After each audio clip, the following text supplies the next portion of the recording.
Pansamantala, ako po ang inyong makakasama. Ako po si Josephine Bacani. Kasama natin ang isang batikan sa larangan ng imigrasyon. Walang iba kundi si Attorney Jake Aguilar. Attorney, magandang hapon po. Magandang hapon sa iyo, Josephine. So sa mga medyo nagtatanong, hindi po natin muna kasama si Jean. Medyo nagkaroon ng konting emergency. So si Josephine po muna ang papalit. Opo, in behalf of Ms. Jean Aguilar, ako po muna ang hahawak ng programa ngayong araw na ito. Live po kami tuwing araw ng Miyerkules mula 1:00 hanggang 2:00 ng hapon.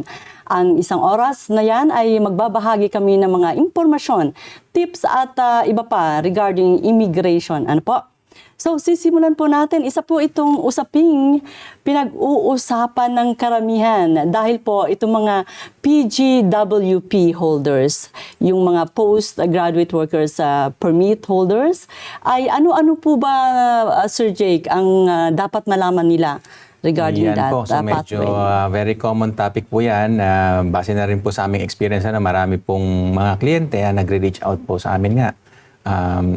Para maghingi ng gabay para sa kanilang kung ano daw ba ang strategy ngayong naghihigpit nga po ang gobyerno. So marami sa atin ang pinaka-pathway nila is international student and then later on PGWP nga. Pero unlike before kasi, mas mahirap ngayon na makakuha ng trabaho at lalo na yung maging PR. Unlike before, pre-COVID. Sabihin natin, ako nga, ayan kanina meron lang din akong client na nagpa-consult, sinasabi ko sa mga client ko, dati kahit nakapikit ka, i-recommend mo na mag-international student ka, sure, sabihin natin medyo sure yung pathway kasi after your studies, pwede ka magkaroon ng open work permit, and then later on, mas malaki yung chance mo na maging PR. Dati, madali lang yun. Ngayon, iba na kasi nga, after COVID, medyo naghirap din ang ekonomiya ng Canada. Hindi ngayon ma-absorb yung dami ng tao dito, dami ng mga nag-aral dito at saka naka-PGWP. So yun po, minarapat namin na i-discuss pa ng maigi ang topic na ito at lalo na medyo timing kasi may mga bagong ngayon updates regarding doon sa RCIP, Rural Community Immigration Pilot. Ano po yan? So yun po, basically ang pinaka-tema natin ngayon. So kung kayo ay nasa PGWP, ano ba yung mga pwedeng gawin at saka ano ba yung mga recent updates ngayon? At PNP po, Attorney Jake, yung PNP regarding the provincial nominee pilot, ayan po, nakat po yan in half. So kung umaasa po tayo sa nomination na yan, mas konti po lang talaga ang slots ngayon, Sir Jake? Yeah, unfortunately, kumonti nga po yung oportunidad, sabihin natin, like nabanggit na po ni Josephine, na even yung mga provincial nomination programs, half na lang yung available. So, just to give us a short background po, usually yung PGWP kasi ang main entry point yan, express entry talaga, under the Canadian Experience Class. Yun yung karamihan ng nasa ganong programa, PGWP, yun talaga yung main entry point nila. Kaso nga lang, as most people know by now, mataas po yung requirement in terms of points, yung CRS points na tinatawag. Yung huli pong draw yata, I think 547 pa din. Yeah, the is CRS the comprehensive ranking system po. Exactly po. So mataas pa din and for most people kasi sa totoo lang, below 500 lang yung points nila. So, yung sabihin, may profile man, yung chance na ma-draw or ma-invite, medyo malabo pa din. So pagka ganun nga po, ang backup plan natin, sabihin natin ganun, plan B, yung mga provincial nomination programs nga, sana. Pero of course, hindi rin ganun kanila. Lalo na ngayon nga na mas mahirap kasi kakabanggit nga lang ni Ms. Josephine, kalahati na lang din yung available. So, even then, umikli, kumonte, yung possibility. Pero ito, may konting pag-asa pa naman. Kasi yung RCIP, pilot, medyo nagigising siya. May mga bagong updates ngayon. Dapat wag silang mawalan ng pag-asa. Never naman mawalan ng pag-asa dapat. So, lalo na yung kung nandito na kayo, sumugal na kayo I mean, nag-decide na kayo na, di ba, iwan ng Pilipinas or kung saan man kayo nandoon para magpanibagong buhay, di ba? I'm sure marami sa inyo na kahit pa paano, maganda na rin naman ang trabaho sa Pilipinas. And then, give up nyo yun. So, nandito na kayo. So, you have to push it forward. Yun nga lang din, sabi nila, minsan in order to move forward, you have to step backward din muna kahit paano. So sa ngayon, parang ganun yung nangyayari kasi nga itong taon na ito, 2025, unfortunately, ngayon nagbabawas nga yung gobyerno. So yeah, pero yan, huwag tayong mawalan ng pag-asa. Marami pang chance. Pathways. You just need more time. Pero yung time na yun, huwag nating sayangin. Dapat meron tayong ginagawa. Yeah. Hindi yung naghihintay lang tayo na sana maging eligible tayo sa provincial nomination program na yan. So dapat active tayo, nagre-research tayo. We should learn more about the programs dun sa other provinces. Of course, not just here in Ontario, but other provinces, Atlantic provinces, try nyo din. Pero, bottom line, ito, may idadagdag ako na alam nyo na rin, madalas nyo narinig dito sa akin yung pag-aaral ng French ba? Ay, oo. Dagdag po na. Lagi ko ulit-ulitin yan. Alam ko, hindi nyo gusto marinig. Medyo mahirap, pero dagdag pong puntos yun sa inyo. Dadagdag ko na rin dyan kasi sa ngayon, yun pa rin ang pinakamagandang pathway. Strategy para maging PR tayo. So, ano ba naman yung mag-aral tayo ng Koto, mag-effort tayo para mag-aral ng French kung yun ang magiging ticket natin para magkaroon tayo ng PR at mas status. maging malakas yung chance noon ma-apruwahan. Opo, sa ngayon po yun ang nakikita natin. Kaya yun yung ina-advise natin. So po, yung mga PWGP holders po na gustong mag-stay po dito sa Canada permanently, ano po yung mga usual entry points doon, Attorney? WP, postgraduate workers, permit holders. Nga po, usually, talaga sa express entry yon, patasan ng points. Pero kung hindi nga tayo pwede doon, sa nomination programs tayo. And kung wala pa rin, doon tayo sa mga rural community. So, by the way, pwede siguro nating i-discuss yung mga recent updates nga, no? So, for example, dito sa Ontario, alam natin may 5 rural community ang nasa programa. Yung, Immigration if I'm not mistaken, Thunder Bay, Timmins, North Bay, Sault Ste. Marie, at saka meron pang isa. I-double check natin dito sa website. North Bay, Sudbury, Timmins, Sault Ste. Marie, and Thunder Bay. And yung Thunder Bay, pwede nating medyo usisain ng mabuti kasi naglabas na sila nung guidelines. Ito, matagal na rin natin itong hinihintay. Malamang iba, hindi pa nakaalam ng impormasyon na yan. Yes, maigi po, Sir Jake, na maibahagi natin ang information feel about free to that. ask. I think meron ng isang bati or nagtanong, good day po. Yan po. Sa mga nanonood dyan, maaari po kayong mag-iwan ng mga katanungan ninyo. Live po tayo. Magandang hapon kay Don de Guzman. Don de Guzman, yes po. Good day daw po. Is it true that IELTS is no longer a requirement daw po for PR? Requirement pa din po. Yung sa English test, requirement pa din siya for PR, especially for points. Very important po yung English proficiency, as you know.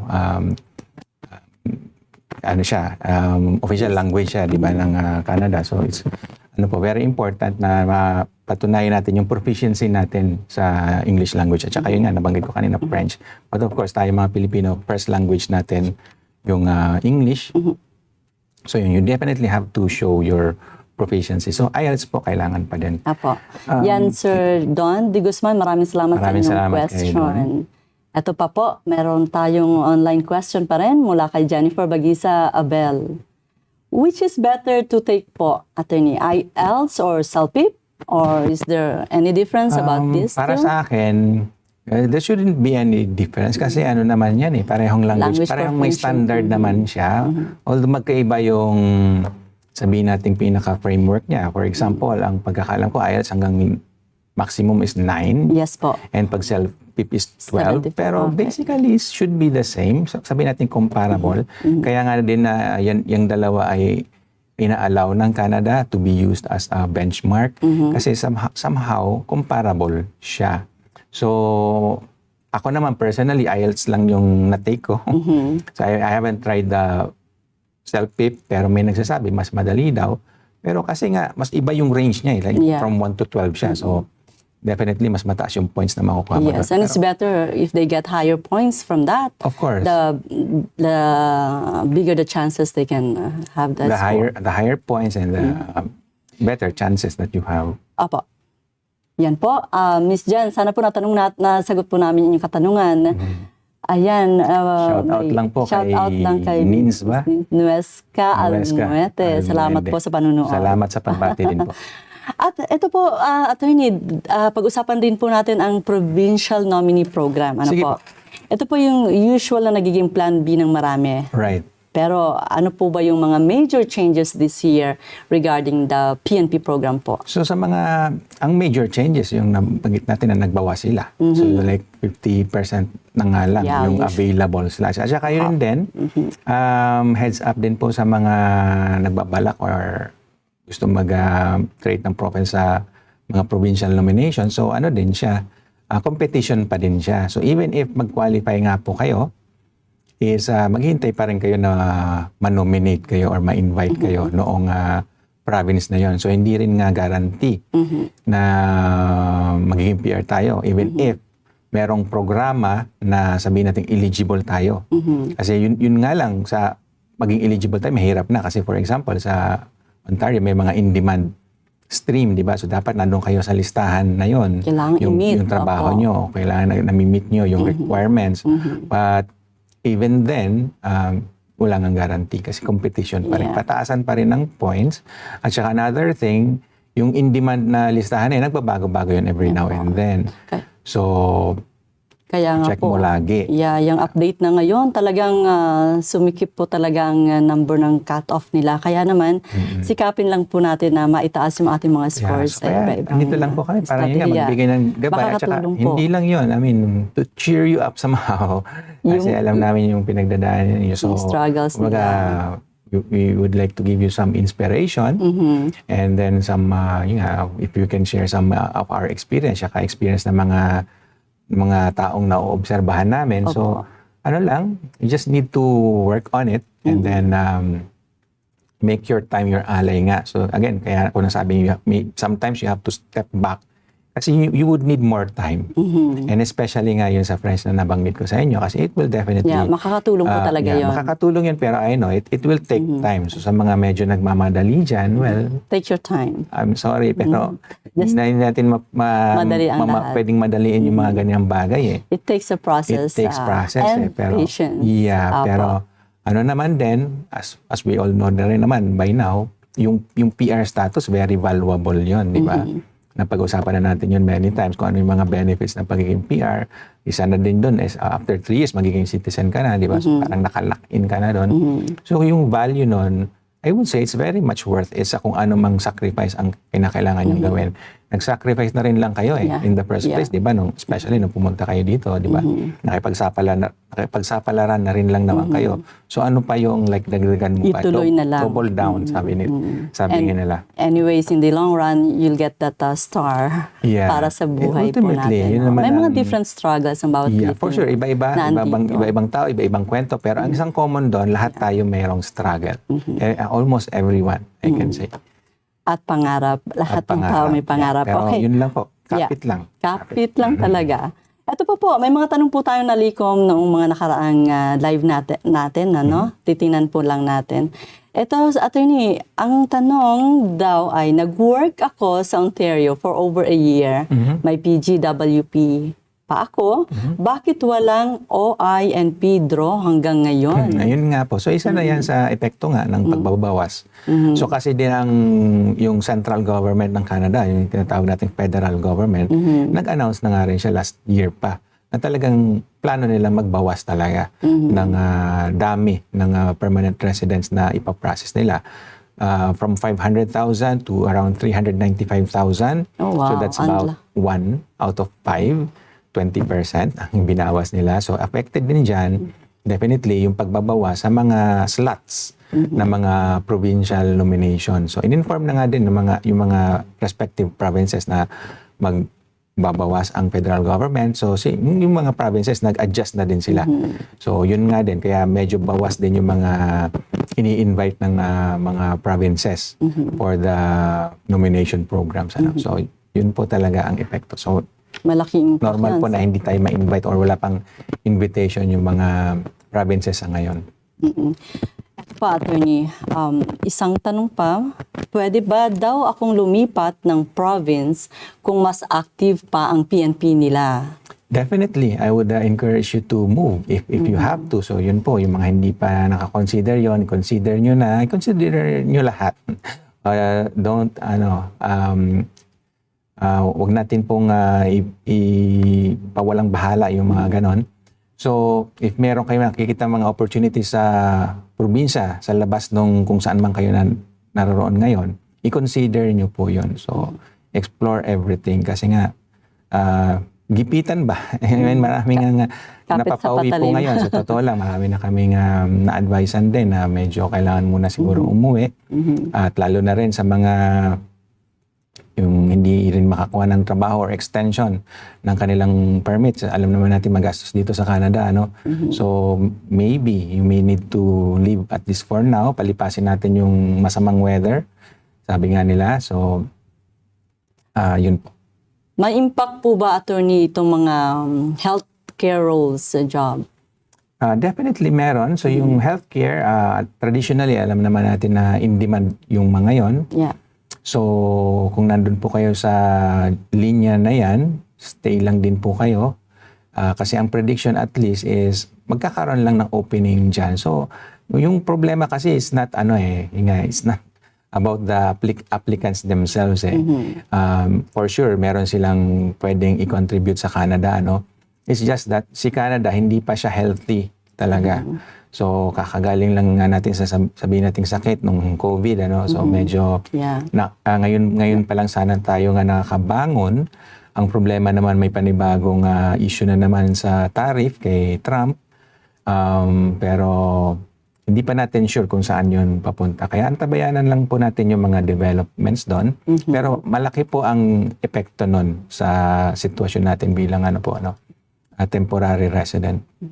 Ako, ang dami nating mga katanungan na re-receive online at saka yung naipon nating Ayan, mga medyo katanungan pa. maraming, unahin po natin sila. Apo, we'll take it from, saan pa tong isa? Malinhan? Maji Malimban, magandang hapon po sa inyo. Basahin natin ang katanungan. Hi po, when is the right time po to renew the contract needed? Needed pa rin po, Lamia, if the working permit will end at the end of the December as a HCCP. Sa same amo po. Okay. Right time to renew the contract. So, yung contract, as soon as possible, sana na meron na kayong arrangement dun sa amo ninyo na kailangan masuportahan niya kayo kung kayo na ay magre-renew. But ang pinaka-bottom line dyan po, bago mag-expire sana yung status nyo, yung work permit nyo, makapag-submit na kayo ng application nyo, like work permit extension, na may LMIA, or at the minimum nga, yung mga hindi makakuha din ng work permit extension, visitor record sana. So, ang importante doon, ang pinaka-crucial doon, makapag-submit kayo ng application nyo before mag-expire yung current permit ninyo. Yun ang so what you need to prepare for that, gawin niyo na. So yung contract basically yun yung usapan niyo doon, di ba? Yung agreement ninyo with your employer. So as soon as possible, pwede na ngayon na somehow pinag-usapan niyo na yung mga terms and conditions ng trabaho niyo. Yeah. Ito po, we'll take another question from the Cleaning Services Toronto.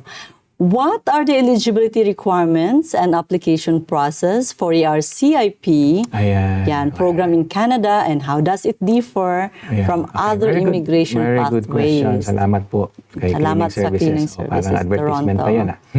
Free ad yun. So, anyway. So yung basic lang po ng RCIP, yung kailangan nyo ng job offer from a designated employer. So meron pong list yan. Mamaya nga i-share natin yung sa Thunder Bay just to give you an idea.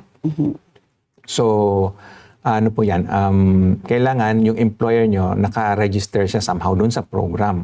As far as I know, madali lang naman magpa-register. So, kumbaga, hindi mahirap para sa, unlike po yung LMIA, mahirap po yun para sa employer, kaya nadi-discourage sila doon. So, isang kagandahan nga nitong RCIP, bukod sa PR program ito, no? So, hindi lang to about like work permit, PR program siya. So, ang kagandahan nito, yung employer nyo, hindi required ng LMIA. Ang kailangan lang nila is magpa-register doon sa program, which is, as far as I know, madali lang nilang ma-compliance. But anyway, yun yung isang requirement. You need a job offer from them, from that employer. The next requirement, which is medyo tricky, pero of course crucial din, is yung recommendation ng community. So, even if may job offer ka na, hindi enough yon kung hindi ka recommend ng community. So, kung paano ka ma-recommend, well, we have to check yung guidelines nila. Kasi bawat community, may kanya-kanya silang guidelines.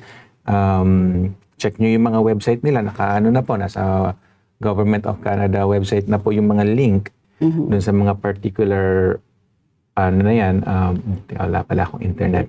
So, we'll check. Pero yeah, sa Thunder Bay mamaya, tingnan natin yung mga listahan ng employer. or more likely, machi-check rin nila yan sa mga website ng ating So government. it's best din talaga na i-check nyo para IRCC. makita nyo yung latest, yung updates. Opo.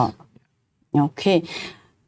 Maraming salamat, CST, that's Cleaning Services Toronto. Let's take another question from Don D. Guzman. He's coming back. Ayan, it's me again, ma'am and sir. Allowed pa rin po ba ako makapasok sa Canada? Even though my US visa is expired na daw po, but still, may ETA pa rin daw po siya. I see. So, si Don ay nasa labas pala ng Canada, no? Pwede po. So, ETA usually yan. So, pag meron kayong US visa, kahit na expired siya actually, you can be eligible for the ETA. So, yun lang naman yung kailangan nyo to enter Canada. So, okay po yun. Pwede po yun. Ayan, you can Sir still Don. have, you can still apply for an ETA and you can enter Canada. Yun po yung most likely dyan. Ayan, Sir Don D. Guzman. Sana po natin Salamat po, masagot Don. yung tanong ninyo po.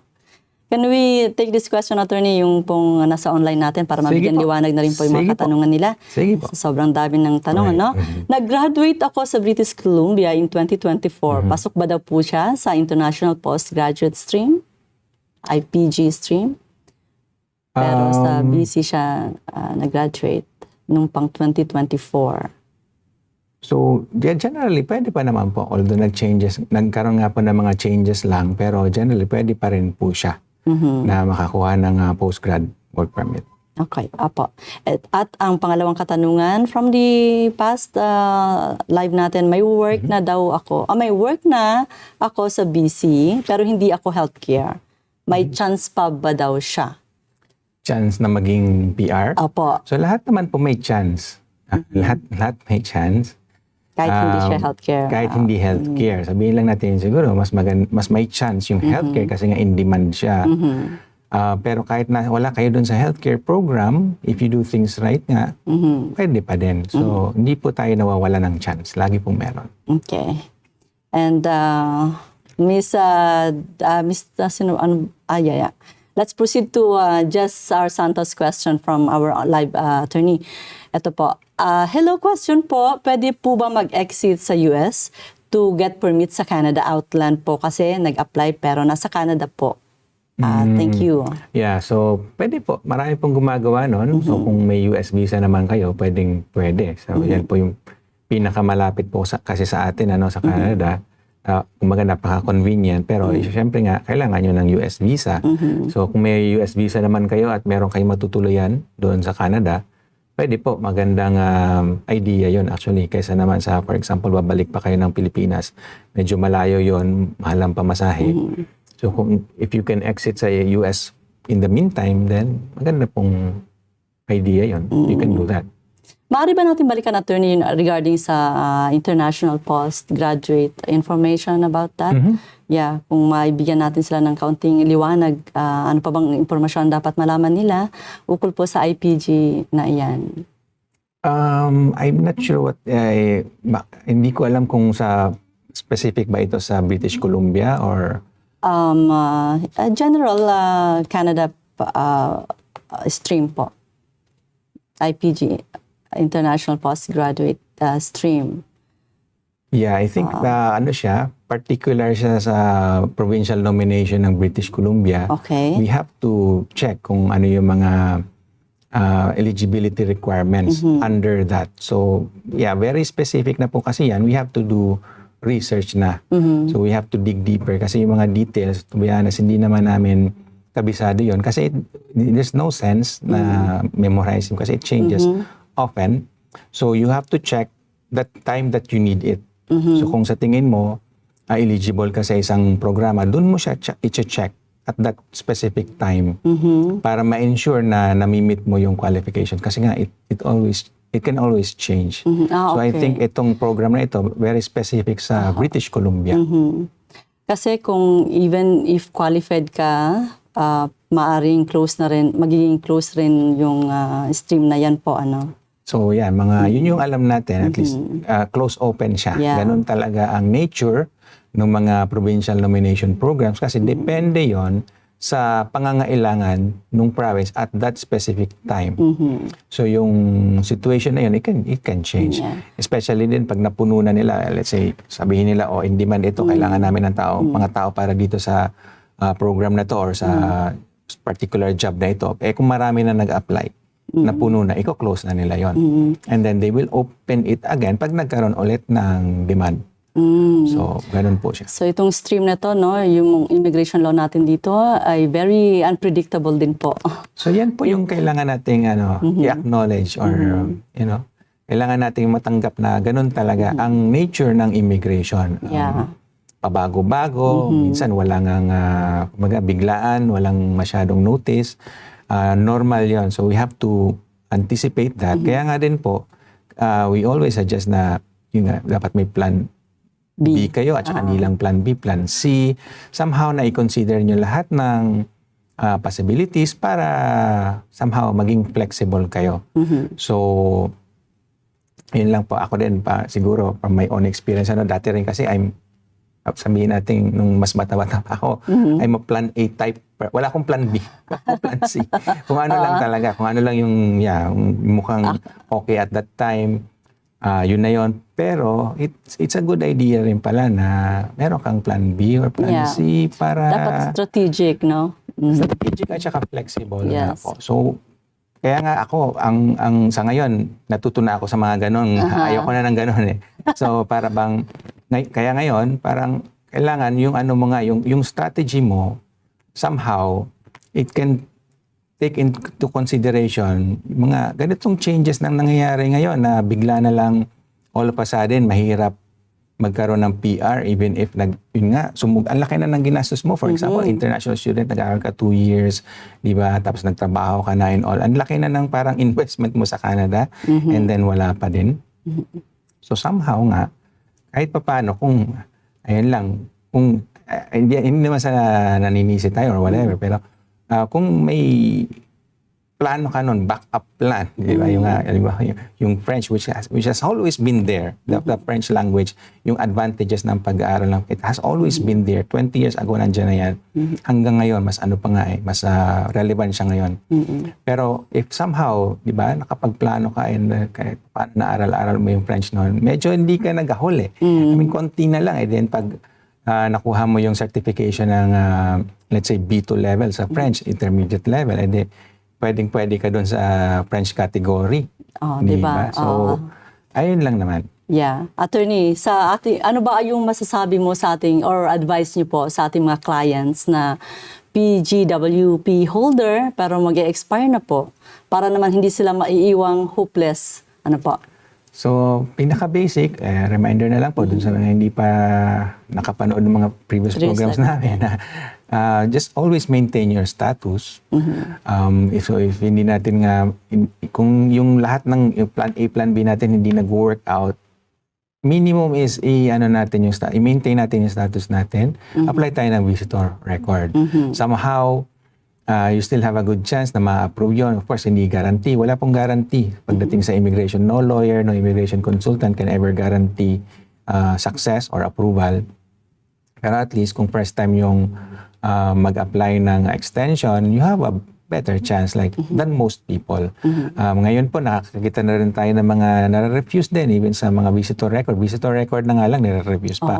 Dati, hindi issue yun eh. Like, even if many years ka na nandito sa Canada, renew ka lang ng renew every 6 months. Dati, hindi issue yun. Kahit mga 5 years ka na nandito as a visitor, okay lang yun eh. Walang problem. Pero ngayon, nakakita na rin tayo ng refusal, especially yung mga matatagal na nga dito na nag-stay. Nakakita na tayo ng mga refusal. Pero kung first time nyo pa lang naman magpa-apply ng visitor record, what I'm saying is you have a better chance than others. Medyo hindi pa kayo napapag-initan ba ng immigration. Yung ramdam po natin, no, yung mga sakit na nararamdaman natin, kung yung parang nakaka-feel tayo na hopeless na tayo sa isang bagay. Lalo pa yung mga nag-aaral dito, attorney, no? Sometimes, ang iniisip po nila, nakapagtrabaho na dito sa Canada, nakapag-aral, pero yung hindi pa rin pala automatic yung PR wala po. application. Yun yung isa. So, wala namang automatic din talaga. So, laging, kahit anong bagay, merong certain risk. Kaya nga, dapat somehow alam natin kung ano yung mga risk na yun at kahit pa paano mapaghandaan natin para hindi tayo ma-surprise. Kasi nga, like, I understand kasi kung ano yung pinagdadaanan ng mga tao ngayon. Yung nga, nag-invest na sila dito, nag-aral na sila, mahal-mahal kaya ng tuition dito. Totoo yan. Masakit din sa bulsa. Hindi lang tuition, yung day-to-day expense mo, yung tirahan mo, kung nagre-rent ka ng, let's say, apartment, di ba magastos yun? So, tapos uuwi ka, parang gano'n. Parang walang napuntahan yung pinaglaanan mo. Parang ganon nga, di ba? So, pero hindi pa huli ang lahat. Ano lang ito, sabihin natin, kumbaga sa weather, medyo inulan lang tayo ng konti, medyo merong dark clouds sa ngayon, pero malaki ang chance din na lumipas din yon. Kaya medyo ano lang din po, antabayanan nyo yung mga balita tungkol dyan. So pagka sabihin natin ito, kung may balita na medyo na-resolve yung sa tariff issue, medyo malaki-laki po yung chance natin. So somehow mabibigyan tayo ng mas malaking pag-asa ba? At saka hindi tayo masyadong frustrate ba o madedepress o mapapanghinaan ng loob. Kasi iwasan natin yon. Kasi the more na depress kayo, the more na nawalan kayo ng gana, it won't. It should not stop there. It's not gonna help you. Parang lalo lang kayong magiging down, di ba? So dapat, ano pa rin kayo, positive thinking. Kaya ang sinasabi ko lang din is, if you just do the right things nga, meron pa din eh. Huwag tayo mawala ng pag-asa. Kaysa naman sa yung umuwi tayo, mag-aaral na lang kayo ng French. Diba? Advantage. So I don't know, paulit-ulit That's for your benefit actually. Pero hindi ko kayo tatantanan. Kaya kung ano din, kung you need more inspiration or you want to discuss it more, we are more than willing. So nandito po si attorney para matulungan po ang mga kasi problema anyway, niyan. yun naman ang ano natin eh, yun naman ang goal natin, di ba? Somehow makatulong. Hindi man ito yung gusto nyong marinig, di ba? Hindi man ito yung gusto nyong gawin. Pero sa aking palagay, ito yung kinakailangan gawin. At least na ibahagi nyo ang diba? mga process po at paraan. You have to take the bitter pill, sabi nga nila, para lang gumaling. Inumin mo yung gamot na mapait kung ito yung magpapagaling sa'yo. Di ba? Parang ganun yun. Yeah. Okay, attorney. We'll take one more question po from Luisa Soriano. Live question po natin ito, no? Good day po. I have a question, attorney. So, nag-apply po kami ng husband ko ng PGWP at SOWP last year, September. And we got the results this year. Refused po yung SOWP. So, nag-apply po ng visitor record yung husband ko para hindi mawalan ng status. Okay. May chance pa po ba na maibalik yung spousal open work permit niya po? May possibility naman po. So, ang malamang na dahilan niya, I'm not sure, medyo limited yung information, pero ang usual cause is hindi eligible kasi yung principal. Kasi dapat nga yung principal may work na nasa tier 0 or 1 or 2 or 3 na nasa lista. So, usually yun ang pinaka-cause ng refusal ng spousal open work permit. So, once naman na na-comply na yon, pwede siya mag-reapply ulit. Pwedeng hopefully ma-restore yung status. Yan, medyo technical na po yung part na yan, yung restoration ng status. I'm not sure din kung nung nag-apply ng visitor record is may valid status pa or what. Pero kung wala na, dapat may application kayo for restoration of status.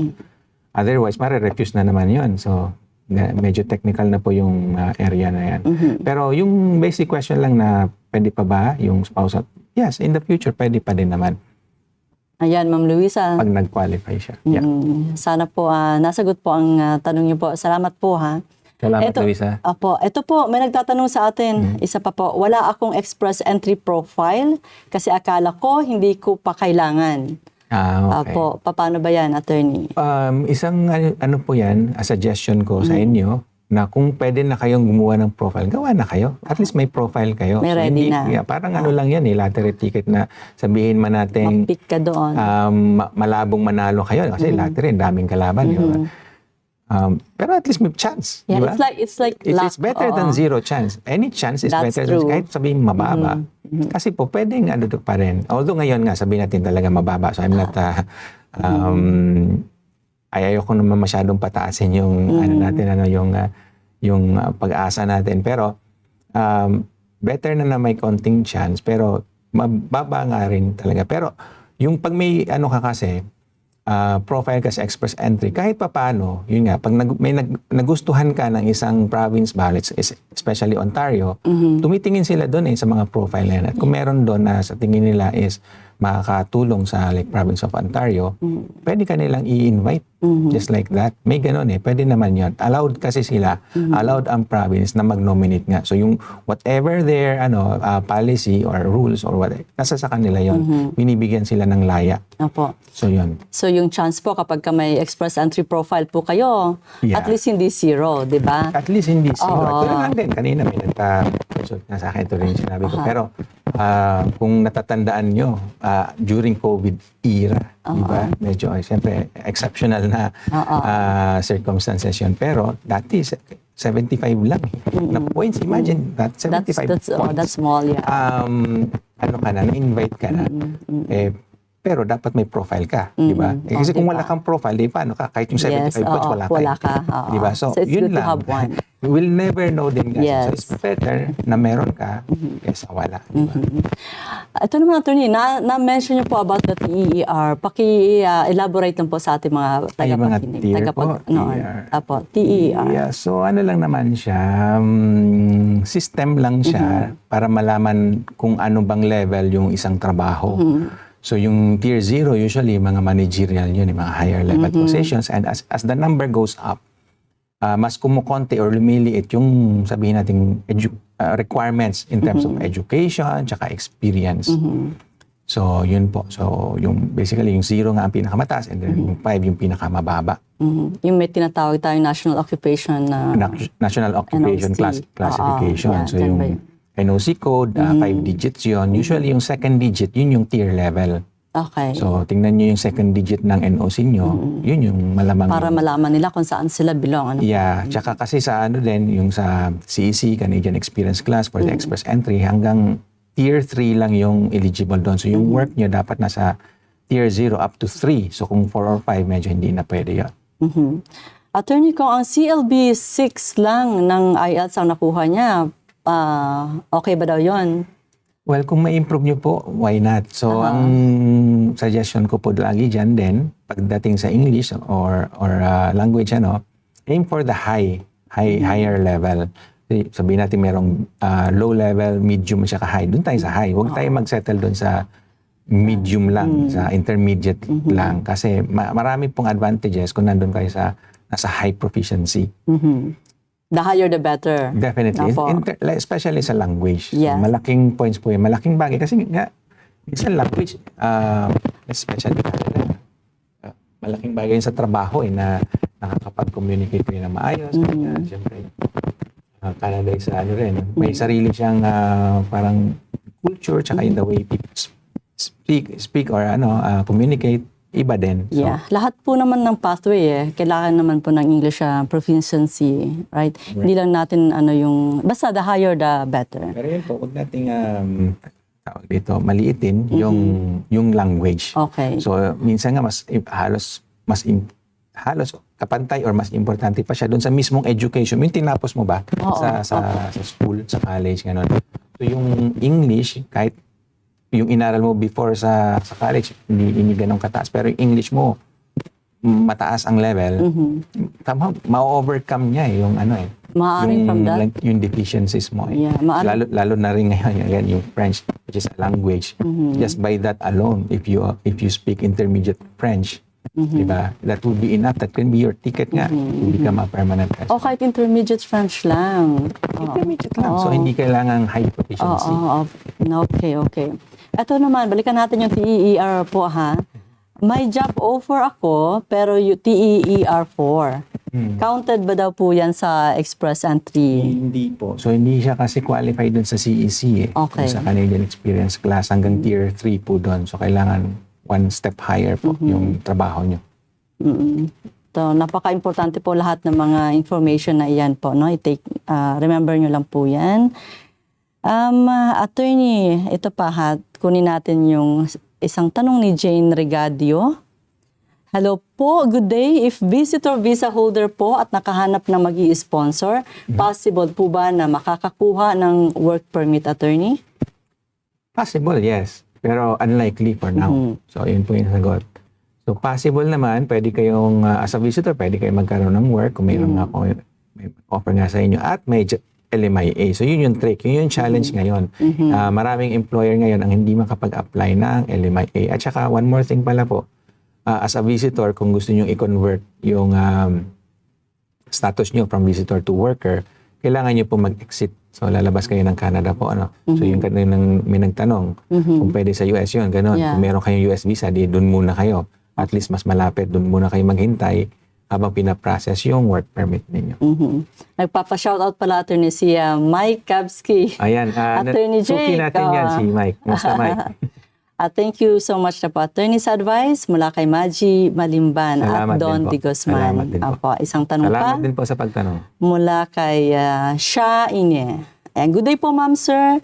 Pag po ba natapos ang contract under LMIA, okay, need ba i-renew if saglit pa, nawala Pwede po ba ulit mag-apply ni employer ng LMIA if renew nila ang contract ko? Kasi 1 year lang yung contract ko sa kanila as caregiver, private family po. So usually kasi yung LMIA, pag nagamit yun, wala na yun. Diba?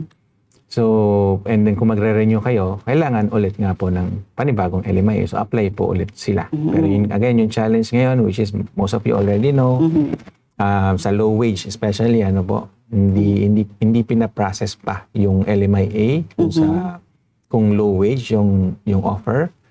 And dun sa mga lugar na mataas pa ang unemployment. And by the way, so ito yung update, medyo sabihin natin sad news kasi tumaas pa nga yata yung unemployment ng Canada recently. So medyo hindi maganda. Itong gawa nga din po, ayan, sinasabi ko na nung Trump tariff issue. Kasi maraming employer ngayon, ang syempre, hindi sila nag-hire or kung meron man sila mga tao nga, minsan nagtatanggal muna sila. Kasi hindi nila alam kung anong mangyayari.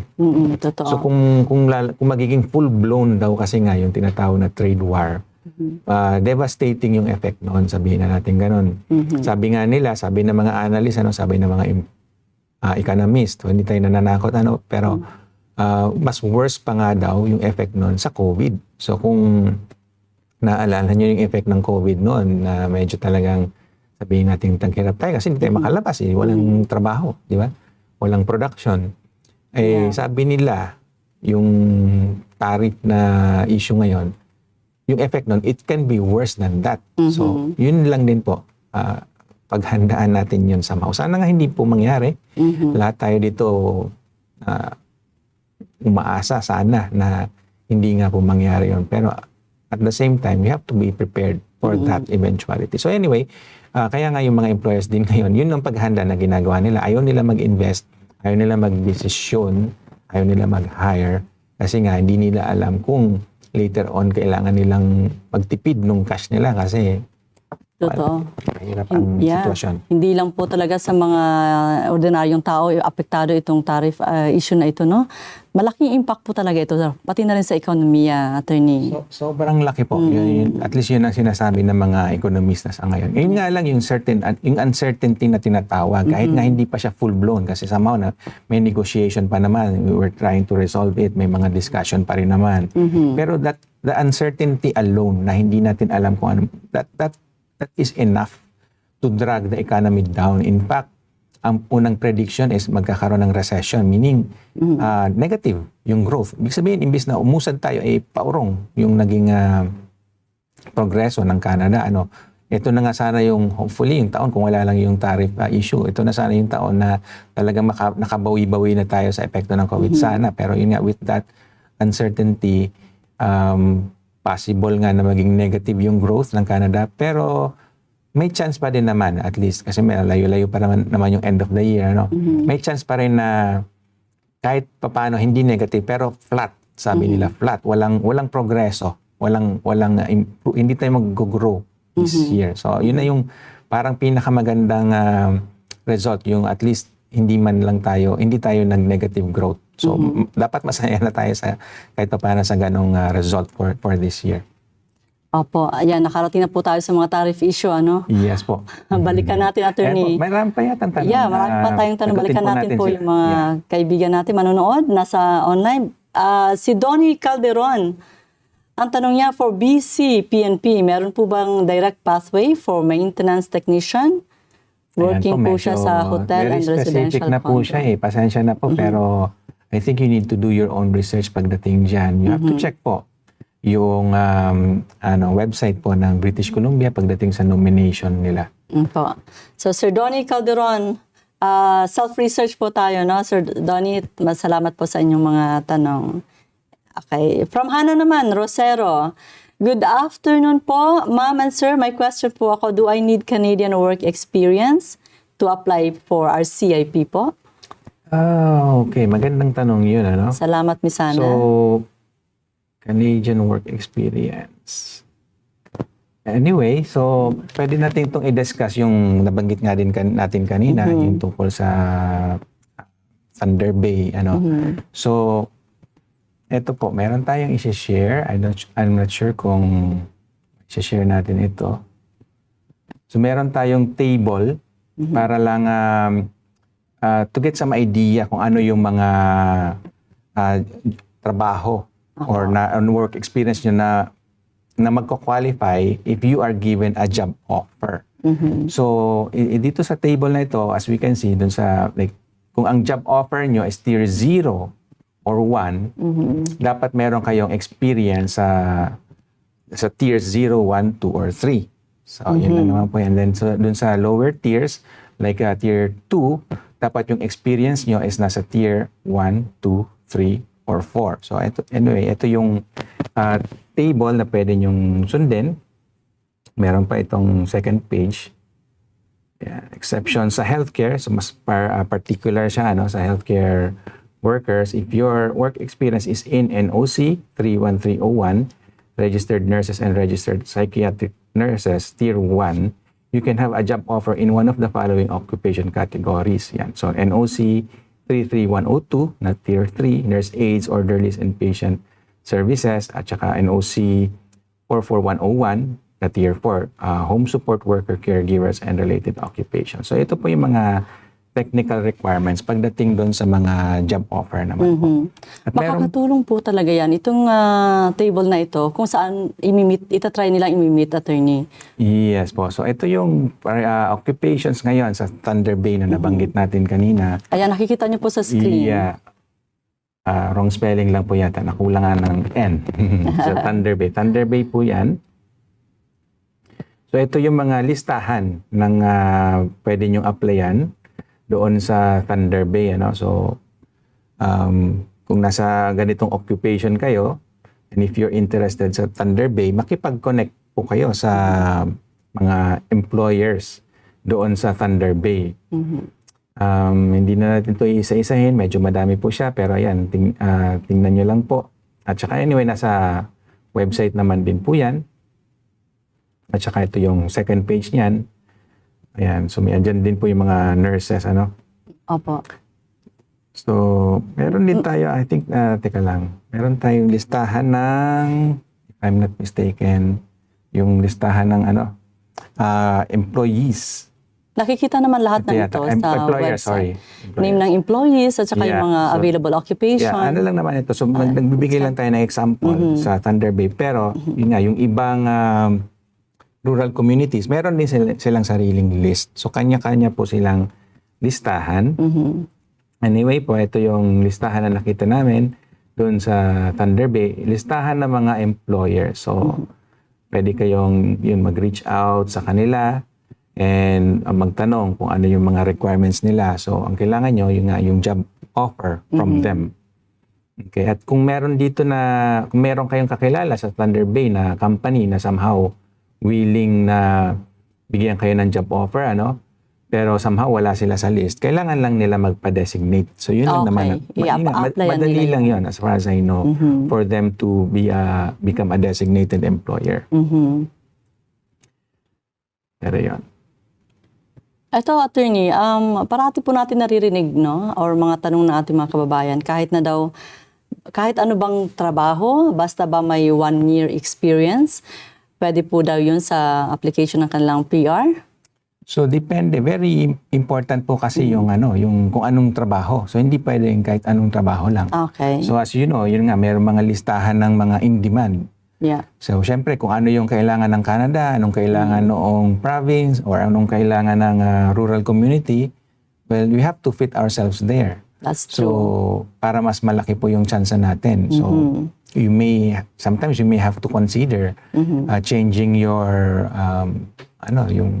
yung career. Sabi nga, change career. And then, dito sa Canada naman, very normal yon. So, kahit ibang-iba yung career na gusto mo dun sa current na career mo or kung ano man yun na para ma-fit in ka lang. Okay yun. Kasi ang labor market ng Canada, very dynamic, sabihin natin gano'n. And nga, modern siya. So, kung ano yung kailangan ng modern society, ng modern economy, yun yung, dun tayo. Sikapin mong very highly adaptable ang Canada pagdating sa ganyan.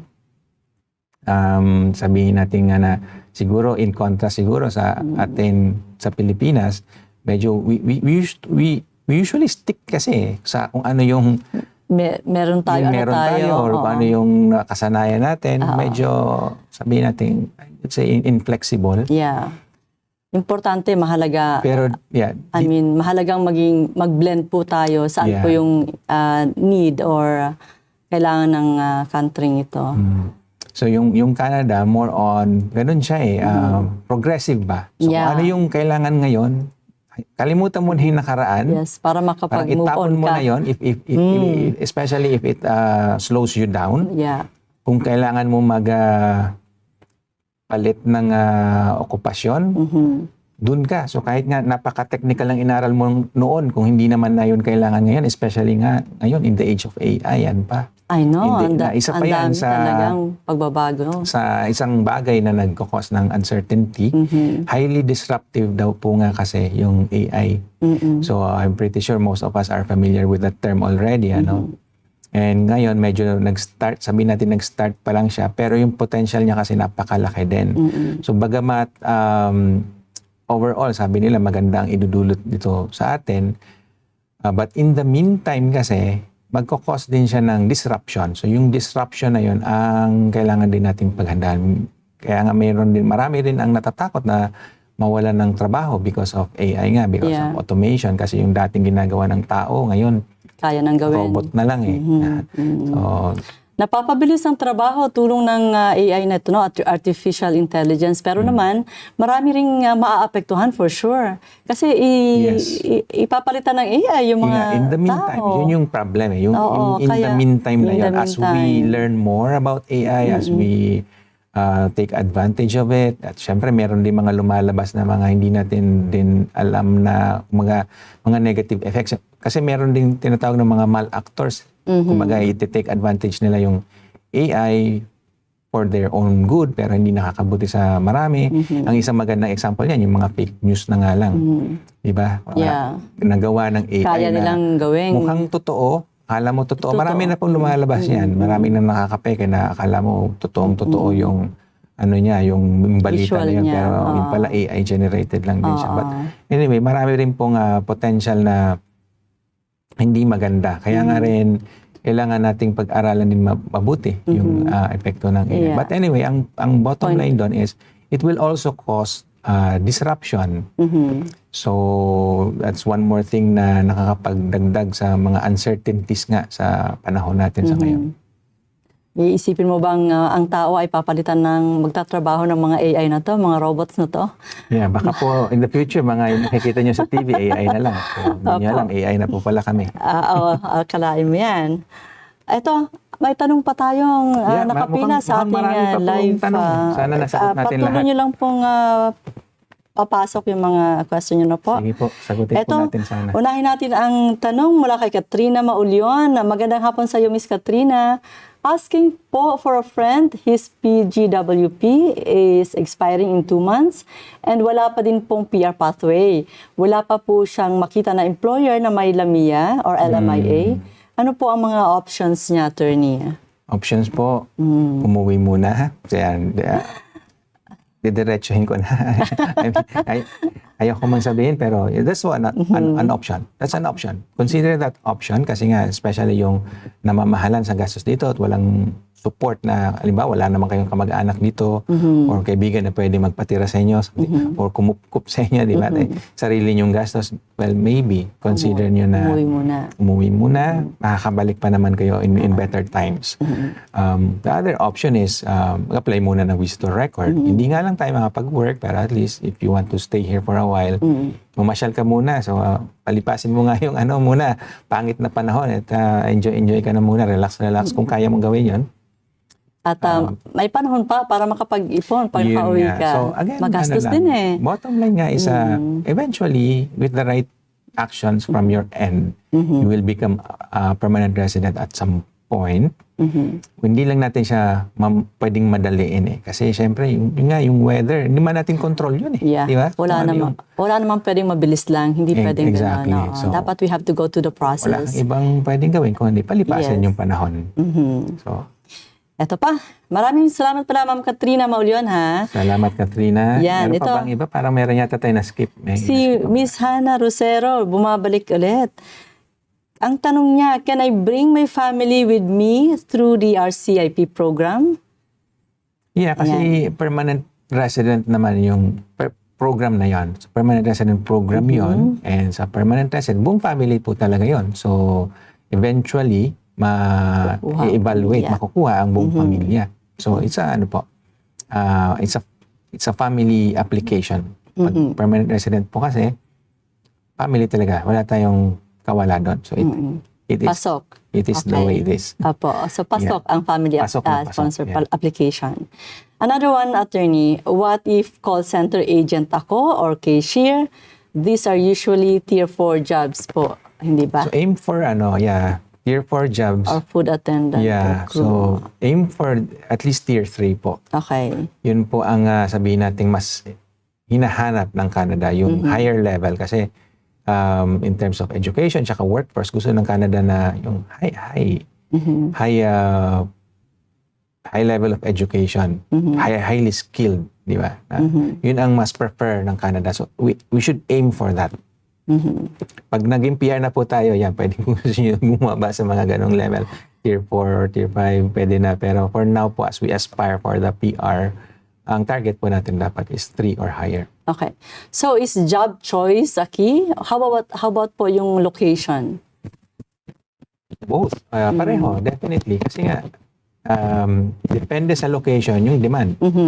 So, kung nasaan ka ngayon, medyo nahihirapan ka maghanap ng trabaho, huwag ka magdalawang isip na i-consider mo yung ibang lugar or ibang province even. So, like tayo dito nasa Ontario, pero kung merong mga opportunity sa outside of Ontario, why not? You should definitely consider that. And take advantage. Yeah, take advantage. Anyway, temporary lang yon. At some point, pag naging PR na nga po kayo, you can decide wherever you want to work or live. So, yun ang privilege kasi ng isang permanent resident. So, temporary lang yon. So, habang sumusuot tayo sa butas ng karayom, sabi nila, gawin na natin lahat ng pwede natin gawin, pero once na nakalusot naman na tayo, meron na tayong sufficient freedom. So, ngayon lang po, konting sakripisyo lang. So, yeah, if you have to move, to a different place, gawin nyo po yan. Saka yun po, job bank. Yan. I just wanna leave it there. Punta kayo sa job bank, doon nyo makikita Marami. yung outlook doon sa particular jobs nyo or NOC. I-search nyo doon. May data po doon. Ni-research po yan ng government. So doon nyo makikita kung nasan yung demand for your particular NOC. Actually, may program tayong ginawa eh. Anyways, next time na lang po papakita namin We'll sa inyo. discuss that more next time po. We'll take this question po from back live po ha. May partner ako na may open work permit. Pwede ba siyang maging main applicant sa PR? Pwede ba dalawa kaming may profile tapos dependent namin ang isa't isa? Pwede po yun, pero bago natin sagutin, last question na po Okay. yun kasi medyo naubusan na po na tayo ng oras. Okay. Yung iba pong question, i-reserve na lang po natin para sa susunod na programa. Sige. Pero hindi, sagutin po natin yun. At least natanong na rin kasi. Pwede po. So pwede kayo magkaroon ng tig-isang profile. More is better. Kasi nga parang lottery ticket lang yan. Yeah. If you have 2 tickets, then you have better chances of winning. Di ba? That's better. Sabi nga nila. So pwede po. Pero it can be ano rin, minsan kasi yung pagpapataas ng points natin or yung kasi nga competition, di ba? So minsan, it can be a good thing na i-focus nyo yung efforts nyo dun sa isa lang sa inyo. Okay. Kasi isa lang naman talaga yung kailangan nyo. Kasi pag na PR yung isa, kasi nga since family application yan, pag naging PR yung principal, then yung dependence niya, PR din. Automatic follow, yeah. PR din. So kung if it works for you na yung lahat ng effort nyo dun lang sa isa. Siya na lang mag-aral ng French, siya na lahat. Siya na lang. Kung ganon, Yung isa lang mag-e-effort at doon. least yung isa, pwede ng cheerleader na lang. Parang kung sino matalino. Pwede ganon. So, if that works for you, then consider that. Pero at the same time, yung tanong na pwede ba ang dalawa? Pwede naman. Kung magagawa niyo yun, pwede naman. Ayan, sana po nasagot natin ang lahat ng mga katanungan ng ating mga kababayan na sumusubaybay sa ating programa. Attorney Jake, maraming salamat po sa mahahalagang impormasyon na yan. Sa susunod po, mula 1:00 hanggang 2:00 po muli ng hapon tuwing Miyerkules, makakasama nyo na si Miss Jean Aguilar by that time. Ako pong muli si Josephine Bacani. Maaari pong mag-iwan kayo ng mga katanungan kahit po naka-off live na kami. Marami po kaming social media platform. Hanggang sa susunod po, mag-ingat po kayo. Until next week po. Until next week.